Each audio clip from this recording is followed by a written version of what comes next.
පින්වතුනි අපි මේ ඉපදී යන සංසාර ගමනේ අපිට නොතේරුණාට මහා පුදුම අනතුරක අපි මේ ඉන්නේ.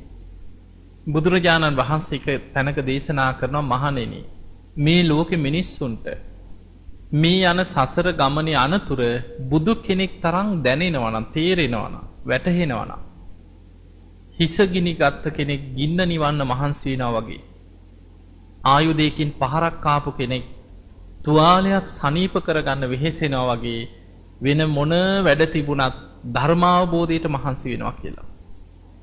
දැන් අපි ඇත්තටම අපිට එහෙම උනන්දුවක් තියනවද?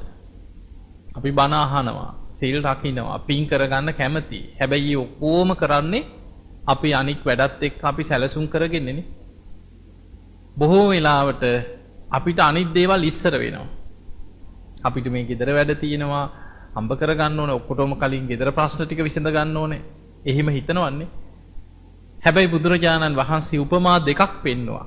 මේ සසර බය දකින්න කෙනා හිස ගිනි ගත්ත කෙනෙක් ගින්න නිවන්න මහන්සි වෙනවා වගේ. අපි හිතමු ඔබ හදිස්සියේ මොකක් හරි විශේෂ වැඩක්.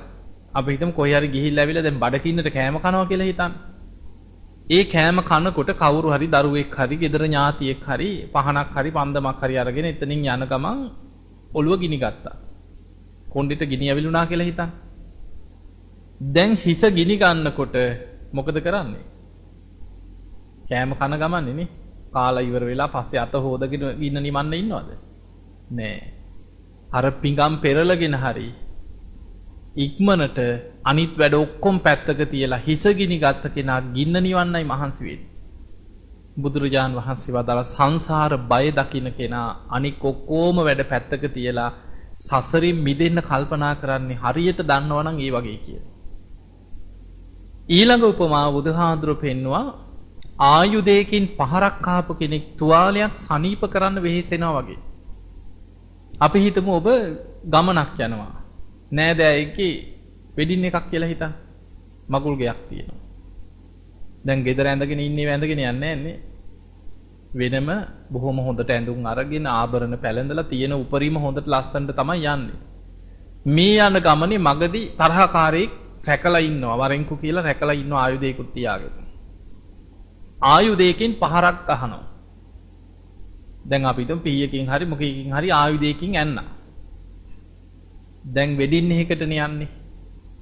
ගිහිල්ලා කාලා බීලා අපරාධනේ පස්සේ යනවද බේත් ටික දාගන්න. අනිත් වැඩ ඔක්කොම පැත්තක තියලා. අපි හිතමු ලේ පෙරාගෙන ඇදගෙන වැටුණා කියලා. කොහොමද කෑ ගහන්නේ? අනේ මාව වෙඩින් එකට උසගෙන ඵලයල්ලා කියලාද? නෑ. අනේ මාව ඉස්පිරිතාලයකට ගෙනියපල්ලා කියලා නේද කෑ ගහන්නේ. එතකොට මොන වැඩ තිබුණත් මොන හදිස්සි ගමනක් තිබ්බත් ආයුධයකින් පහරක් ආපු කෙනා තුවාලි සනීප කරගන්නයි වෙහෙසෙන්නේ. බුදුරජාණන් වහන්සේ වදාළ අපි පාර කාලා ඉන්නේ අපිට තේරෙන්නේ නැති වුණාට.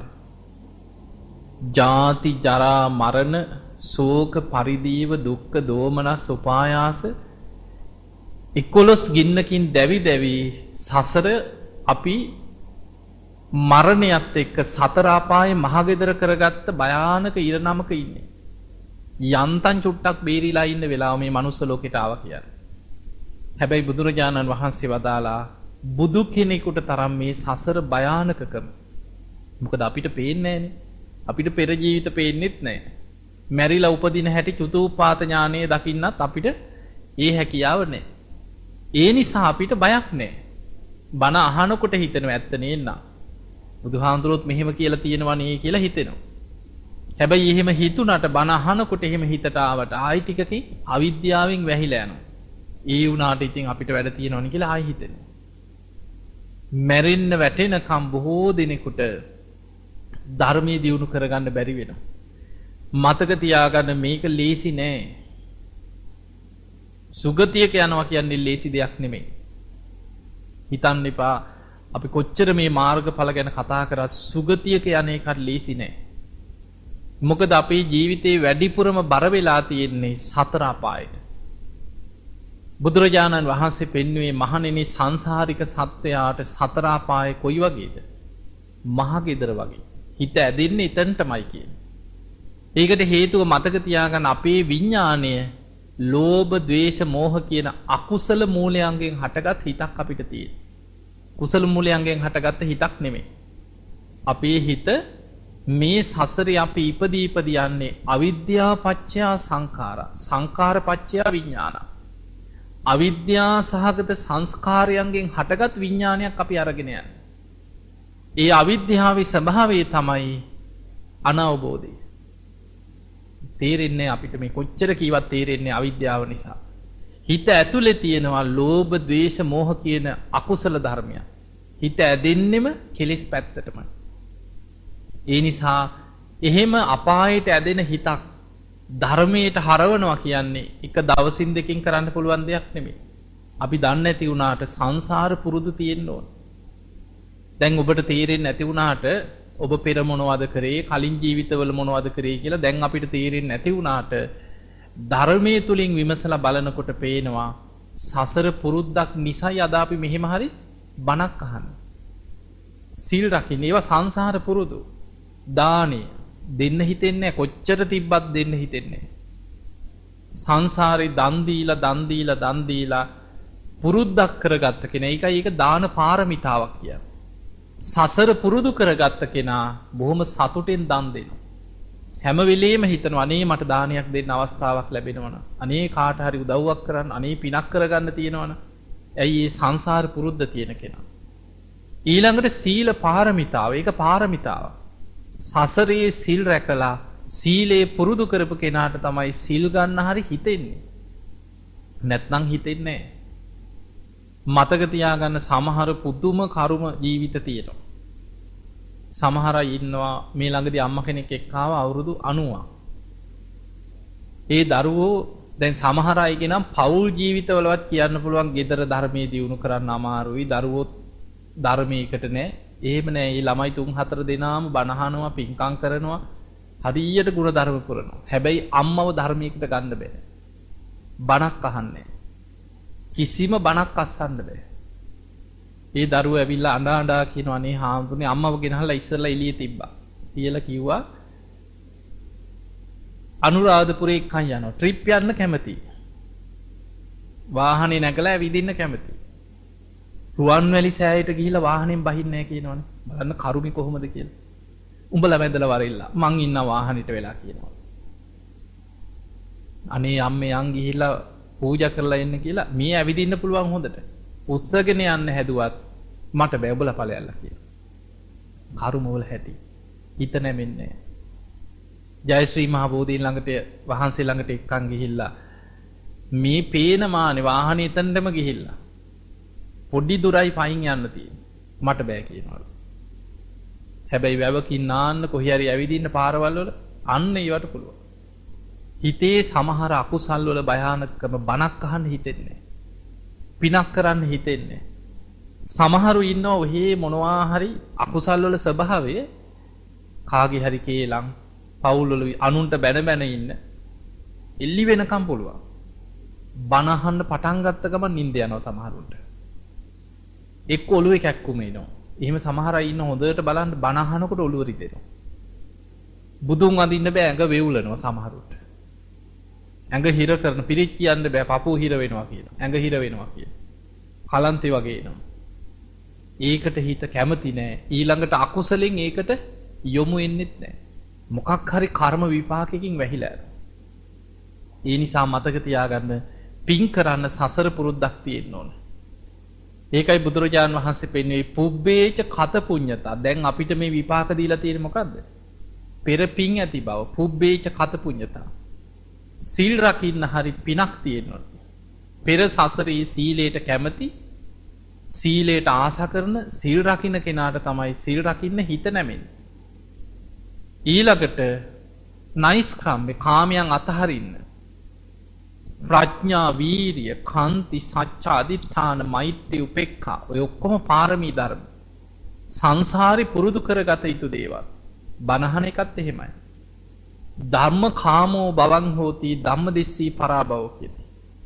ධර්මයට කැමති කෙනා ධර්මයේ තුල දියුණු වෙනවා. ධර්මයට ගරහ ඉන්න බැන ඕවා කරලා ඔය බණ අහලා හරියනවද? කෝ අපි බණ ඇහුවන කී ධර්මයට බැන බැන ඉන්නවා. මෙලොව පරලොව දෙකෙන්ම පිරිහිලා යනවා. ඒ නිසා බණක් අහන්නත් සංසාර පුරුද්දක් තියෙනවා. ආසාවක් තියෙනවා. ඒ නිසා මතක තියාගන්න අපේ ජීවිතේ බුදුහාඳුරෝ පෙන්වුවේ අද අපි මෙහෙම දැන් හිතන්න මෙහෙම අපි කවුද කියලා හිතන්න. මේ බුද්ධ ශාසනයේ විශාලම පින්කම කරලා තියෙන්නේ කවුද? මල්ලිකාදේවි. කොසල් රජුරෝ තමයි මේ පින්කම කරේ. අසද්දුෂ්‍ය මහා පින්කමේ නම. අද ওই බැනර් වල දැම්මට අසද්දුෂ්‍ය පූජාව අසද්දුෂ්‍ය පින්කම කියලා අපිත් ඉතින් ওই බැනර් වල දකින්නවන්නේ. ඒ වුණාට මේ බුද්ධ ශාසනයේටම එකම පින්කමයි අසද්දුෂ්‍ය කියන්නේ වෙන කිසිම හිතන්නවත් බෑ මේ පින්කම ගැන. එච්චරකට පුදුම හිතෙන පින්කමක් කරා. එතකොට මේ පින්කම මුළු පින්කමම සැලසුම් කරේ රජතුමා මෙහෙම කරමු මේ විදිහට කරමු කියලා මුළු පින්කමට සියලු සැලසුම් කරේ මල්ලිකාදේවි. කොසල් රජුරුවන්ගේ බිසව. හැබැයි සෝවාන් වෙලා හිටියේ නෑ. විශාල පින්කමක් කරගත්තා. දැන් එච්චර ශාසනයේ වටිනම විශාලම පින්කම කරලත් මතක තියාගන්න පෘථග්ජන භාවයේ තියෙන අනතුර මල්ලිකා දේවියට මැරෙනකොට පින බලවත් කරගන්න බැරි වුණා. ඒක කාගේවත් දුර්වලතාවයක් නෙමෙයි. තමන්ගේ හිතේ තියෙන දුර්වලතාවය. තමන්ගෙන් වෙච්ච අකුසලයක හිත පිහිටියා. අයියෝ මම මේ වගේ පවක් කරා. මම මේ වගේ අකුසලයක් කරා. මම මේ වගේ අකුසලයක් කරානේ කියලා හිත කුසලයේ එල්ලෙන්නේ නැතුව හිත අකුසලයේ පිහිටියා. මැරෙනකොට අකුසලයක් සිහි කර කර පණ ගියා. දින 7ක් අපායකට වැටුණා කියලා තියෙනවා. අර අකුසලේ බලවත් වෙලා. ඒ නිසා මතක තියාගන්න මේ ශාසනීය විශාලම පින්කම කරපු මල්ලිකා දේවියට මරණ මංචකේ ඒ පින බලවත් කරගන්න බැරි වුණා තමන්ගේ දුර්වලතාවයන් නිසා. ඒක වෙන කාගේ ප්‍රශ්නයක් නෙමෙයි. ඊළඟට ඔබ දන්නවා ධර්මාශෝක රජුරෝ 84000ක් විහෙර විහාර අපිට නිකන් එක පන්සලක් හදනවා කියන්නේ හිතන්නවත් පුළුවන්. අපි බෝධි ප්‍රාකාරයක් හදාගන්නේ. චෛත්‍යයක් හදාගන්නේ. ධර්මශාලාවක් හදාගන්නේ කොච්චර දුක් විඳලාද? ධර්මාශෝක රජුරෝ කියන්නේ අධිරාජ්‍යය අන කරන්න විතරයි තියෙන්නේ. යොදුනක් පාසා මේ රාජ්‍ය පුරාම මුළු අධිරාජ්‍යයේම විහෙර විහාර ඉදිකල යුතුයි කියලා අන කරා. රජුරුවන්ගේ අධීක්ෂණය මත අමාත්‍යවරු යොදවලා හැම නගරයකම යොදුනෙන් යොදුන විහෙර විහාර ඉදි කෙරෙව්වා. 84000ක් විහෙර විහාර ඉදි කරා. එකම දවසක 13 වහන්සේලා තැන්පත් කළා මේ විහෙර විහාර සියල්ල ශාසනීයට සංඝසතු කළ පූජා කරා. ඔය 84000ක් විහෙර විහාර පූජා කරපු දවසේ ධර්මාශෝක රජුරවන්ට පුදුම සතුටක් දැනෙනවා. එහෙම සතුටු වෙච්ච දවසේ මොග්ගලී පුත්තිස්ස මහරහතන් වහන්සේ ළඟට ගිහිල්ලා වැඳලා කියනවා ස්වාමීනි මම තරම් බුදුහාමුදුරන්ගේ කාලෙවත් මේ බුද්ධ ශාසනයට මේ තරම් සේවයක් කරපු රජෙක් ඉඳලා තියෙනවද ඇහුවා. මොග්ගලී පුත්තිස්ස මහරහතන් වහන්සේ කියන රජතුමනි ඉතිහාසෙ ගත්තත් බුදුහාමුදුරු වැඩ හිටිය කාලේ ගත්තත් ඔබ තරම් ශාසනයේ බබලපු රජෙක් ලෝකේ ඉඳලා නැහැ අනාගතෙත් නැති වෙයි කියලා. එතකොට හිතන්න බුදුහාමුදුරන්ගේ කාලේ ওই රජවරු හිටියන්නේ බිම්බිසාර රජුරු. වේළුවනේ හදලා පූජා කරා. සුද්ධෝදන රජතුමා නීග්‍රෝධාරාමේ හදලා ශාක්‍ය වංශික එකතු වෙලා පූජා කරා. අනාථපිණ්ඩික සිටුතුමා ජේතවනේ හැදුවා. එතකොට එකක් දෙකක් එහෙම තමයි තියෙන්නේ. ශාසනය වෙනුවෙන් හදලා ආරාම පූජා කරේ. ධර්මාශෝක රජුරෝ මුළු දඹදිවම අධිරාජ්‍යයක් හැටියට වටේ තියෙන රටවලුත් යටත් කරගෙන මුළු හැම ප්‍රදේශයකම යොදුනෙන් යොදුන 84000ක් විහෙර විහාර හැදෙව්වා. මොග්ගලී පුත්තිස්ස මහරහතන් වහන්සේ කිව්වා රජතුමනි ඔබ තරම් කෙනෙක් නෑ කිව්වා. එතකොට රජුරෝ සාදුකාර දීලා කියනවා ස්වාමීනි එහෙනම් මම බුද්ධ ශාසනයේ ඥාතියෙක් නේද කිව්වා. රජතුමනි ඔබ ඥාතියෙක් නම් නෙමෙයි කිව්වා. ඔබ 84000ක් විහෙර විහාර හදලා විශාල පිනක් කරා. හැබැයි ඔබ ඥාතියෙක් නෙමෙයි. එහෙනම් ස්වාමීනි කොහොමද මම බුද්ධ ශාසනයේ ඥාතියෙක් වෙන්නේ? එතකොට මේ මහරහතන් වහන්සේ කියන රජතුමනි ඔබේම ලෙයින් උපන් දරුවෙක් මේ ශාසනය තුල පැවිදි කරවන්න කිව්වා. අන්න එතකොටයි කිව්වා ඔබට ශාසනික ඥාති සම්බන්ධයක් ගොඩ නැගෙන්නේ. මතක් වුණේ තමන්ගේ එකම පුතා. මහින්ද කුමාරයා. ඒ වෙනකොට අවුරුදු 20යි යුව රජ. රටේ විශාල ප්‍රදේශයක යුව රජකම් පවර්ලා තිබ්බේ. එදා මාලිගාවට ගිහිල්ලා පුතාව කැඳවලා කිව්වා පුතේ මට බුද්ධ ශාසනයේ ඥාතියෙක් වෙන්න අවශ්‍යයි. කැමති නැද්ද ඇහුවා පැවිදි වෙන්න. බුදුම සතුටෙන් තමන්ගේ එකම පුතා මොග්ගලී පුත්තිස්ස මහරහතන් වහන්සේ ළඟ පැවිදි කරා. මිහිඳු මහරහතන් වහන්සේ. දුව තමයි සංඝමිත්තා රහත් භික්ෂුණිය. මුණුබුරා තමයි සුමන සාමණේරයන් වහන්සේ. දරුවෝ මුණුබුර ඔක්කොම පැවිදිලා රහත් වුණා. 1000ක් රහතන් වහන්සේලා එකතු කරලා ධර්ම සංගායනාවක් කරා. තුන්වෙනි ධර්ම සංගායනාව. ඒ විතරක් නෙමෙයි ලෝකේ අනික් රටවලටත් ධර්මයේ ව්‍යාප්ත කළ යුතුයි කියලා ලෝකේ රටවල් ගණනාවකට ධර්ම ප්‍රචාරය කෙරෙව්වා. ලංකාවටත් මිහිඳු හාමුදුරුව වැඩි ධර්මාශෝක රජුරුවන්ගේ ධර්ම ප්‍රචාරී ප්‍රතිඵල. එතකොට මෙච්චර පින් ගොඩක් අපිට හිතන්නවත් පුළුවන්ද නේ? හැබැයි පෘථජන භාවි කොච්චර භයානකයිද කියලා හිතන්න. සෝවාන් වෙලා හිටියේ නෑ. මරණාසන්න මොහොතේ ළඟ හිටපු පවන් සලන මිනිහා තමයි කරුමක්කාරයා හැටියට අකුසලයක් බලවත් වුණා. එතකොට නිකන් ඔබ හිතන්න ධර්මාශෝක රජුරවන්ට මරණ මංචකේ පුදුම කේන්තියක් ආවා කියනවා ළඟ හිටපු පවන්සියට. කරපු පින යටපත් වෙලා ආසන්න කර්මයක් හැටියට අකුසලේ මතුවුණා. කේන්තිය බලවත් වුණා. දැන් ඔබම හිතන්න රජුරු මේ සාමාන්‍ය නිකම් ප්‍රදේශයක ප්‍රාදේශීය රජෙක් නෙමෙයිනේ. අධිරාජ්‍යයක්. රජුරවන්ට පවන් සලන්න මේ පාර යන මිනිහෙක් අඬ ගහලා දෙනවද? රජ්ජුරුව ළඟට ගන්නේ රජතුමාගේ විශ්වාසවන්තම සේවකයෝනේ නේ. රජ්ජුරුව ළඟින් ඉන්නේ. එතකොට මේ විශ්වාසවන්තම කෙනා රජ්ජුරුවන්ට පවන් සලන්නේ මේ කේන්තියෙන්ද? කරුණාවට. අනේ රජ්ජුරුවන් ලෙඩ වෙලා රජ්ජුරුව අන්තිම මොහොත කියලා බොහොම කරුණාවෙන් ඒ දුකෙන් කරන්නේ. ඒ මොහොතේ ඇතිවෙච්ච පොඩි ප්‍රමාදයකට වටාත්තර බැදුනා කියලා කේන්ති කියන්නේ.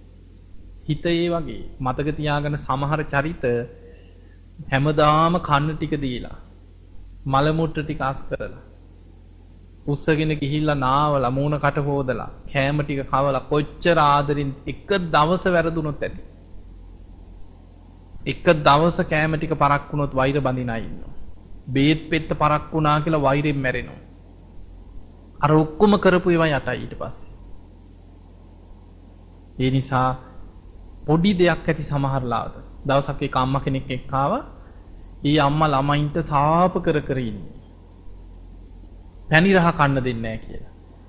ඒ අම්මව එක්කන් ඇවිල්ලා එළියෙන් තියලා ඊට පස්සේ මට කිව්වනේ හාමුදුරනේ බණත් අහනවා. හැබැයි අපි එක්ක පුදුම වෛරයක් කියවනේ අපි අම්මට හරිය ආදරේ කියෝ. අපිට දකින්න සැන සාප කරනවා බනිනවා යදිනවා කියවා. මං ඇහුවා ඇයි පැණි රහ කන්න මං කිව්වා ඉතින් කන්න දෙන්නකෝ ඉතින්. ආයි මොකටද වෛරෙන් මැරෙන්නේ කියලා. ඊට පස්සේ කිව්වනේ හාමුදුරනේ ඉන්සියුලින් විදිනවා කියවා. එතකොට මොකද්ද ප්‍රශ්නේ? සීනි. එතකොට මේ සීනි ලෙඩේ උපරිමේටම ගිහිල්ලා පෙත්තකින්වත් කන්ට්‍රෝල් කරන්න බැරි මට්ටමට ඉන්සියුලින් විදින්නේ ඒකනේ. ඉතින් කිව්වා වෛද්‍යවරු පෙන්නන්නවත් එපා කියලා තියෙන්නේ අනේ අපි අම්මට ආදරේ නිසා කන්න දෙන්නේ නැහැ. මේ අම්මා බැන බැන ඉල්ල දීපන් මමනේ මැරෙන්නේ කාලා මැරෙනවා කියලා ඉල්ලනවා. දෙන්නේ නැහැ. ඊට පස්සේ මං කිව්වා ඊට පස්සේ ගානේ හාමුදුරනේ අම්මගේ හිත හදන්න මෙහෙම ඉඳලා අම්මා නැති වුණොත් ඉතින් හරියට පින් කරපු කෙනෙක් කටිට පින්කම් 3-4ක් කරා කියෝ. ගමේ පන්සලට හරියට සම්බන්ධ වෙලා සීල් ගත්තා පින් කරා. දැන් නම් ඉතින් අවුරුද්දක් දෙකක් අම්මා මේ එක තැන් වෙලා ඉතින් ඒ නිසා පින් කරගන්න අමාරුයි. පන්සල් යන්න එන්න. ඉතින් ඒත් අපි උස්සගෙන යනවා කිව්ව රෝද පුටුවෙන් හරි. ඉතින් මං කිව්වා අම්මා අරන් එන්න කියලා අනේ පුටුවක තියලා උස්සගෙන ආවා. ඊට පස්සේ ඉතින් ඒ දරුවොත් අම්මා ගාවින් බිමින්ම වාඩි වුණා. ඊට පස්සේ මං ඉතින් hina වෙලා කිව්වා අම්මට කොච්චර පින්වන්ත දරුවෝ ඉන්නවද? මේ දරුවෝ අම්මට කොච්චර ආදරේද කියලා. එහෙම කම්බුලේ අත තියාගත්තා. අනේ හාමුදුරුවනේ ඔබ වහන්සේට වැරදිලා කිව්වා. මුම් මගේ හතුරෝ කිව්වා. මං ඇහුවේ ඇයි අම්මා? අනේ හාමුදුරුවනේ මං කියන්න හිටියේ මුම් මට කන්න දෙන්නේ නැහැ කිව්වා. කන්න දෙනවා හොඳට කෑම ටික කවනවා. කන්න දෙන්නේ නැති එකම දෙයයි මොනවද? පැණි රහ. ඒක කියන්නේ දැන් කියන්නේ හැමෝටම කියන්නේ මුන් මට කන්න දෙන්නේ නැහැ කියලා. ඊට පස්සේ ඉතින් බලන්න ස්වභාවය. ඉතින් මං කියලා ඒ උනාට වැඩක් නැහැ ඉතින්. හිතේ ස්වභාවය මතක තියාගන්න. හිත කියන්නේ පොඩි දෙයට වෛර බඳිනවා. හිත එහෙම පහත්. අපිට ඕන විදිහට පාලනය කරන්න බෑ. අපි හිතන් හිටිය දැන් සමහරු මම දන්නවා මං ගැන මගේ හිත ගැන මං දන්නවා. ওই වගේ අදහස් කියන්නේ නැද්ද? මතක තියාගන්න මේ හිත තමයි ඔබව නිරේට අරගෙන ගියේ. මේ හිතින් තමයි ඔබව තිරිසන් ලෝකෙට ඇදලා දැම්මේ. ඔබ ප්‍රේත ලෝකෙට ඇදලා දැම්මේ. මිනිස්සුන් හිරේ යන්නේ, අපරාධ වලට පොළඹවන්නේ, සත්තු කරන්නේ. මිනිස්සු කොච්චරනම් මේ දුක් විඳ යන සසරට ඇදලා දාන්නේ මේ හිත. මේ කෙලෙස් සහිත හිත නම් විශ්වාස කරන්න එපා. විශ්වාස කරන්න ඕනේ ධර්මයේ. එච්චරයි. හිත නෙමෙයි. මගේ හිත මට විශ්වාසයි කියන්න එපා. හිත තමයි කෙලෙස් සහිත හිත තරම් හතුරෙක් තවත් නැහැ. මේ කෙලෙස් සහිත හිත ලෝභ, ද්වේෂ, මෝහ කියන අකුසල මූලයන්ගෙන් යුක්ත හිත තරම් හතුරෙක් තවත් නැහැ. හතුරා ඉන්නේ පිට නෙමෙයි ඇතුළේ.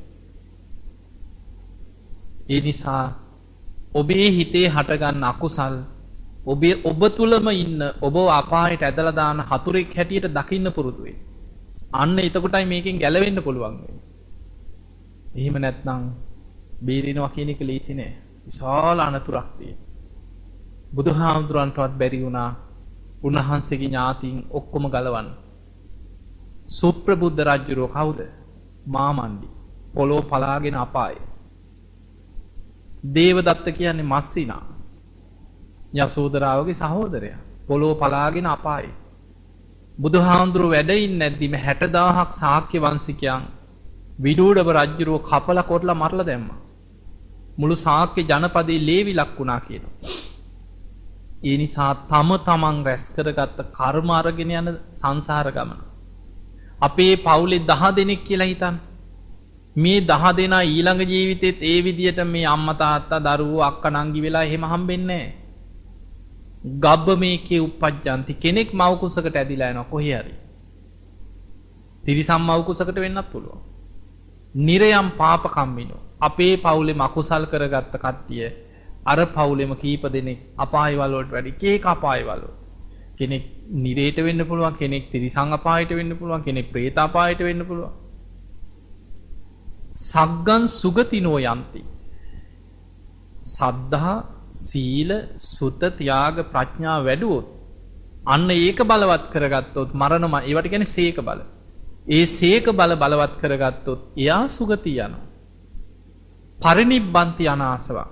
රහතන් වහන්සේලා විතරක් පිරිනිවන් පාන එච්චරයි. ඒ නිසා පවුලේ 10 දෙනෙක් කියන්නේ 10 ආකාරයකට යන සසර ගමන. අපිට ඕන විදිහට අපි හිතනවා අනේ අපේ අම්මා, අනේ අපේ තාත්තා මේ සුගතිය යන්න ඕන මෙහෙමයි කියලා අපි පින් දෙන්නේ එහෙම හිතාගෙන. මතක තියාගන්න බොහෝ ඥාතීන් පින් ගන්නවත් කැමති නෑ.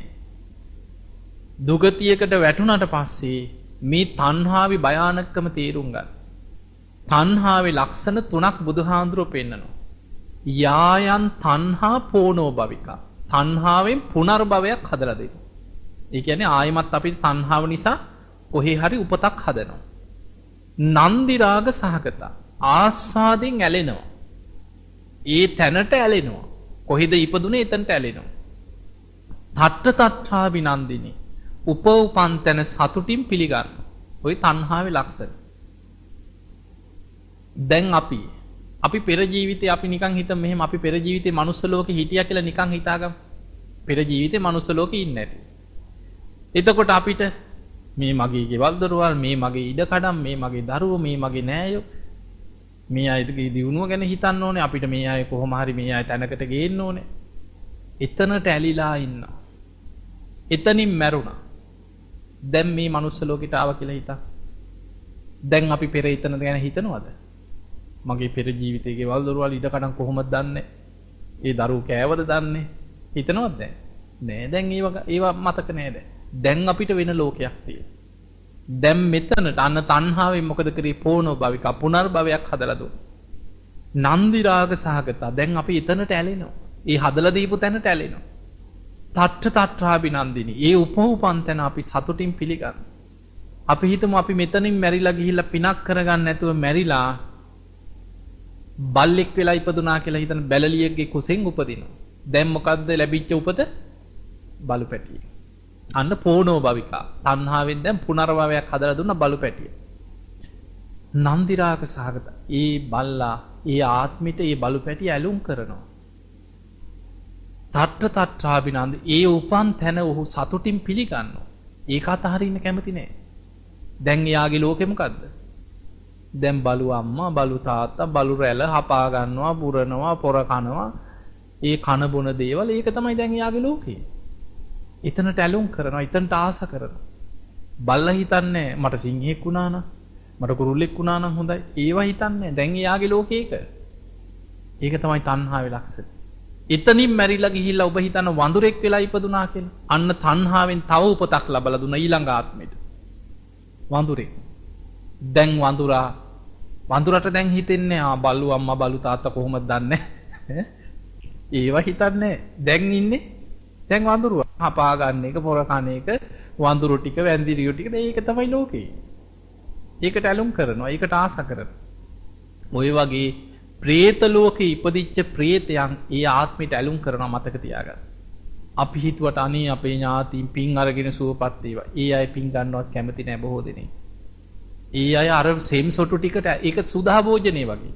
දැන් අපිට අසුචි මතක් කරනකොටත් නිකන් අපිට අපිරිය හිතෙනවා. ඌරට අසුචි කොහොමද? ඌරට ඒක පේන්නේ සුදා භෝජනේ වගේ. ඒ වගේ තමයි പ്രേතයන්ට සෙම් සොටු ටික. ඒක තමයි දිව්‍ය භෝජන වගේ පේන්නේ. ඒ ශරීරයට ඇලුම් කරනවා, ඒකට ආස කරනවා. දැන් ඔබ නිකන් හිතන්න නිකන් හිඟන්නේත් දැකලා. මනුස්ස ලෝකෙම හිතන්න. සමහර අය ඉන්නවා මේ ඉන්න තැනක් නැහැ. පාරවල වල බුදිය ගන්න. හරියට ඇඳුමක් නැහැ. එතකොට මොකවත් නැහැ. අන්ත දුක් විඳින කන්නවත් නැති ওই කුණු බාක්‍ය අවශ්‍යගෙන කන මිනිස්සු දැකලා ඇතින ඕන් තරන්නේ. එතකොට එහෙම කෙනෙක් දැකලා ඔබ හිතනවා අම්මෝ මෙහෙමනම් ඕනේ නැහැ. මෙහෙමනම් ජීවත් වෙන්න ඕනේ නැහැ. මෙහෙමනම් උපතක් ඕනේ නැහැ කියලා හිතනවා. ඒ හිතන්නේ ඔබ. එයාට එහෙම හිතෙනවද? නෑ. එයා ඒකට ආස කරනවා. එයා ඒකට ඇලුම් කරනවා. එයා ඒ ජීවිතය අතහරින්න කැමති නෑ. එයා කොහොම හරි තවත් ලෙඩක් හැදුනා සනීප වෙවි හරි එතන ඉන්නයි කැමති. සමහරු වයස දැන් අපි යනවා ඉස්පිරිතාලෙකට ලෙඩු බලන්න. ඉන්නවා එක තැන කුණු වෙලා දුක් විඳිනවා. මං දවසක් ලෙඩෙක් බලන්න ගියා පන පිටින් තුවාල වලින් පණුව ගහලා උඩට පණුව එනවා. මිනිස්සු පන පිටින් පණුව ගහනවා මතක තියාගන්න. මං ඒ දැක්කමයි. එතකොට ජීවිතවල හැබැයි අපිට දැක්ක ගමන් අම්බෝ ජීවිතේ මෙහෙමනම් ඕනේ නැහැ කියලා හිතනවා. ඒ හිතන්නේ අපිට. එයා එහෙම හිතන්නේ කකුලේ ප්‍රශ්නයක් නම් කකුල කපන්න හරි කැමති වෙනවා ඊටු ටික ඇතුව ඉන්න. කකුල් දෙකම කපලා හරි ඊටු ටික තියාගන්න කැමති වෙනවා. අත් දෙකෙත් අමාරු නම් අත් දෙකත් කපලා හරි ඉන්න කැමති වෙනවා. තවත් ඉන්න පුළුවන් ක්‍රමයක් තියෙනවා නම් කඳ කපලා බෙල්ල විතරක් තියාගන්න පුළුවන් නම් ඒක කැමති වෙනවා. එහෙම ඉන්න බෑ. ඒක තමයි ජීවිතයේ ස්වභාවය. මේක අතහරින්න කැමති නෑ. නන්දි රාග සහගත මේකට ආස්වාදයෙන් ඇලිලා ඉන්නේ. තට්ඨ තට්ඨාබිනන්දිනි. යා ගොඩනගපු ලෝකයක් තියෙනවා මේ මගේ ලෝකේ කියලා ඇහෙන් දැකපු ලෝකේ. කනෙන් අහපු ශබ්ද එක්ක ගොඩනගාගත්ත ලෝකේ. නාසයට දැනෙච්ච ගඳ සුවඳ, දිවට දැනෙච්ච රස, කයට දැනෙච්ච පහස මේවෙන් ගොඩනගපු ලෝකයක් තියෙනවා ඇලිච්ච. ඒක අතහරින්න කැමති නෑ. ඒ නිසා බොහෝ ප්‍රේතයන් පින් ගන්නේ නෑ. ඒකයි දේශනාවල තියෙනවා പ്രേත කොටස් ගණනාවක් ගැන තියෙනවා.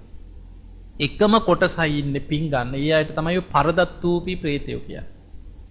ඒ අය හැම වෙලෙම බලාගෙන ඉන්නේ අනේ අපේ නෑයෝ අපිට පිනක් කරලා දැන් පින් දෙයි. අනේ අපිට පින් දෙයි. අනේ අපිට පින් දෙයි කියලා කාගේ හරි පිනකින් යැපෙන්න බලාගෙන ඉන්න කොටසක් ඉන්නේ. අපි පින් දෙනකොට ඒ අය සතුටින් සාදු කියලා ඒ පින් අනුමෝදන් වෙනවා. එතකොට ඒ අයගේ අර සාපිපාසා తాවකාලික. හැබැයි ඉවත් මතක තියාගන්න. අපි මිය පරලොව ගිය ඥාතීන්ට පින් දුන්නා කියලා අපිට සදාකාලික සුවපත් කරලා තියන්න බෑ. කුසගින්නේ ඉන්න කෙනෙකුට ටික කාලෙකට පිනේ බලවත්කම මත කුසගින්න සංසිඳෙනවා. ආහාර පහළ වෙනවා. පිපාසෙන් ඉන්න කෙනෙකුට ලොකු පින්කම් කරලා පැන් පූජාවල් කරලා ලිඳක් හදලා පූජා කරා කියලා හිතන්න. ආරාමික මොනවා හරි වතුර හදලා පූජා කරා. ලොකු පිනක්. ඒ පින් මිය පරලොවගේ ඥාතීන්ට පින් දෙනකොට ඒ අයට පැන් පොකුණු පහළ වෙනවා. ඒ අයට පැන් පහළ වෙනවා. හැබැයි ඒ පිනේ විපාක කාලෙකදී ගෙවිලා අවසන් වෙනවා. අපි සිවුරක් පූජා කරලා පින් දෙනකොට ඒ අයට වස්ත්‍ර පහළ වෙනවා. හැබැයි ඒ පින ගෙවිලා අවසන් වෙනකොට ඒ වස්ත්‍ර ආය අතුරුදහන් වෙනවා. පහළ වෙච්ච වස්ත්‍ර. ඒක මේ වගේ. දැන් ඔබ හිතන්න ඔබට තේරෙන්න කියන්නම්ම. දැන් අපි පාරේ යනකොට හිඟන්න දැකලා ඇති ඉතින් ඕන් තරන්නේ. ඒ අසරණ මිනිස්සු දැක්කහම සමහර වෙලාවට අපිට නිකන් හිත උණු වෙන වෙලාවල් එනවා. අනේ අපේ අම්මා වගේ කෙනෙක්. හිතෙන්නේ නැද්ද එහෙම? මේ මිනිස්සයා අපේ තාත්තා වගේ මේ අතපාගෙන ඉන්න මිනිස්සයා හිතෙනවා. අපිට සමහර ලාවට අතේ සල්ලි තියෙන දවසක කෙනෙක් දැක්කහම ලොකු අනුකම්පාවක් ඇති වෙලා අපි හිතමු අපි ලොකු මුදලක් දුන්නා කියලා හිතා. අපිට ලොකු මුදලක් අපි නිකන් හිතමු හිඟන්නෙකුට රුපියල් 2000ක් දෙනවා. එහෙම දෙන අයත් ඉන්නව නැත්තේ නෑ. අපි හිතමු දුන්නා කියලා රුපියල් 2000ක් දුන්නා. අසරණ මිනිස්සේ කනේ නෝනා කන්න නෑ කියාගෙන එනවා. ලොකු අනුකම්පාවක් අනේ මේ මිනිස්සයා අපේ තාත්තා වගේමයි. පව් කියලා හිතලා රුපියල් 2000ක් දුන්නා. දැන් මේ මුදල ලැබෙනකොට අතට අර 2000 දෙනකොට ඒ මිනිස්යාගේ මූණ ඉරියව් ගැන නිකන් හිතන්න. පුදුම සතුටක්. ඇස් වලින් මූණෙන් ඉතලා අනේ නෝනා පින් සිද්ධ වෙනවා කියලා පුදුම සතුටක් ඇති වෙනවද නැද්ද? සතුටක්. හැබැයි ඒ සතුට දවස් කීයක් තියෙයිද කියලා හිතන්න. රුපියල් 2000න් වේල් 10ක්යි. දවස් 3-4 යනකොට අර සල්ලි ඉවර වෙච්ච ගමන් ආයි මිනිහට බඩකින්න එනවද නැද්ද? ආයි පෙර තැනට වැටෙනවා. අපි පින් දෙනකොට මිය පරලොවගේ ඥාතීන්ටත් ওই විදිහම තමයි. ඒ පින් අනුමෝදන් වෙනකොට ඒ අයට ආහාර පාන පහළ වෙනවා. වස්ත්‍ර පහළ වෙනවා. පැම් පොකුණු පහළ වෙනවා. ඒ පිනේ විපාක ගෙවිලා යනකොට ආයෙමත් අර පෙර තිබ්බ විදිහටම සාපිපාසාව කුසගින්න වේදනාව ආයෙතන්ට වැටෙනවා.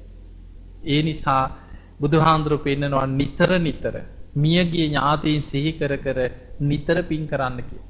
හැබැයි පින්වතුනි ඒකයි මේ සසරේ භයානකම. දැන් අපි මියගිය ඥාතීන්ට පින් දුන්නා කියලා හිතමු පින් ගන්න පුළුවන් තැනකම ඉන්නවා. හැමදාම පින් හම්බෙන්නේ නැහැ මතක තියාගන්න.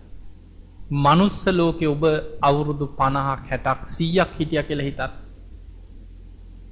പ്രേත අපායවල වල සමහර പ്രേතයෝ බුද්ධාංකුර ගණන් අවුරුදු ලක්ෂ ගණන් പ്രേත අපායවල වල ඉන්න പ്രേතයෝ ඉන්නවා. ඔබ ඉන්නකම් ඔබේ ඥාතීන්ට පින් දෙයි එච්චරයි. අනේ අපේ අම්මා අපේ නැති වෙච්ච තාත්තා අපේ සීයා කියලා ඔබ ඉන්නකම් පින් දෙයි. පරම්පරා 2-3ක් යනකොට මැරිච්ච ආච්චිලා සීලාගේ නමක්වත් දන්නවද ඊළඟේ? දැන් ඔබ ගැන හිතන්න පොඩි උන් ගැන ඕනේ. ඔබ ගැන හිතන්න.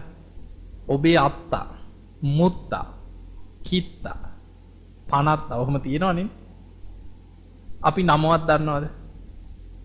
අපිට කවදාවත් පින් දෙනකොට මතක් වෙලා තියෙනවා අනේ අපේ කිත්තා, අපේ මුත්තා මතක් වෙනවද? නෑ. අපිට මතක් වෙන්නේ අපි එකට ජීවත් වෙලා එකට කාලා බීලා එක ගෙදර ඉඳලා මැරිච්ච අම්මා තාත්තා. ඔබ ආච්චි සීයා හදාගත්තා නම් ඔබ දන්න කාලේ ආච්චි සීයා නැති වුණා නම් ඔබත් එක්ක ඉඳලා අන්න මතක් වෙනවා නේ අපේ ආච්චි අපේ සීයා අපිව හදාගත්තා. අපිට ගොඩක් උදව් කරා ඒ කාලේ. අනේ පින් ගන්න පුළුවන් නම් කියලා අන්න මතක් වෙනවා. ඊ ඇරෙන්න අපිට එතනින් එහා නෑදෑයෝ අමතක වෙලා යනවා. ඒ නිසා මතක තියාගන්න දුගතියකට වැටුනොත් පින් අනුන්ගේ පිනෙන් ගැලවෙනවා කියන එක අනුන්ගේ පිනෙන් යැපිලා හැමදාම ඉන්නවා කියන එක කරන්න පුළුවන් දෙයක් නෙමෙයි. සසර භයානකයි. මේ මනුස්ස ජීවිතේ පොඩි කාලයක් බේරිලා හිටියට මේකෙත් ඉතින් සැපද තියෙන්නේ කියලා හිතන්න. ඉපදිච්ච දවසේ ඉඳන් මොන දුකක්ද මේ ගෙවන්නේ? ජාතිපච්චයා ජරා මරණ ශෝක පරිදේව දුක්ඛ දෝමනස් උපායාස. ශෝක අපි ඕන තරම් අඬලා ඇති ජීවිතේ. පරිදේව නංගොත් කිය අඬලා ඇති. අඬන්නේ නැද්ද මේ මිනිස්සු? දුක් විඳිනවා අපි. ජීවත් වෙන මොන අරගලයක්ද මේ දෙන්නේ? දුක් විඳිනවා. දෝමනස්ස කියන්නේ හූල්ලනවා. උපායාස කියන්නේ සුසුම් හෙලනවා. ඕක තමයි ජීවිතේ. උපන්දා ඉඳන් ඉපදිච්ච දරුවෙක් ගැන හිතන දැන් සමහර ආයි කැමති. අවිද්‍යාවේ තියෙන භයානකම තමයි අනේ ආයි මට උපදින්න තියෙනවා මේ මනුස්ස ලෝකෙම අන්න එහෙම හිතෙනවා. ඔබ නිකන් හිතන්න මෙහෙම අපි හිතුවේ නැත්නම් තේරෙන්නේ නැහැ. මව් කුසක් ඇතුලේ අර වතුර බෝලයක් ඇතුලේ අපිට දැන් තේරුම් නැති වුණාට ඔළුවෙන් හිටගෙන වගේ ඉන්නේ නේ. එතකොට මේ දරුවෙක් මව් කුසක් ඇතුලේ වතුර බෝලයක් ඇතුලේ උණ්ඩි වෙලා මාස 8ක් 9ක් හැදෙනකොට ඒක ඇතුලේ සැපක්ද දුකක්ද? ඔබට හිතෙන්න පුළුවන් නෑ ඒ දන්නේ නෑ නේ කාලේ කියලා. දන්නේ නෙමෙයි.